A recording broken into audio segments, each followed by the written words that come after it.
એવું ભગવાનનું સ્વરૂપ છે.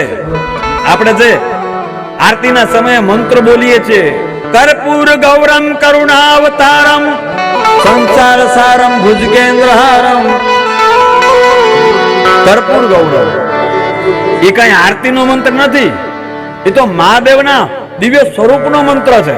આરતીને મંત્રને કઈ લેવા દેવા નથી. આને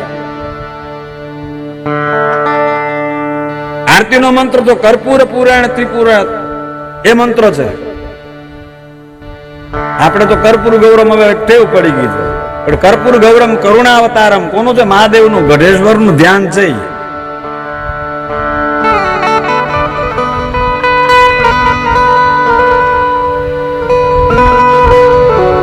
બાકીઓનો તો મંત્ર નિરાંજનમ તે જગદીશ ગુરુવે,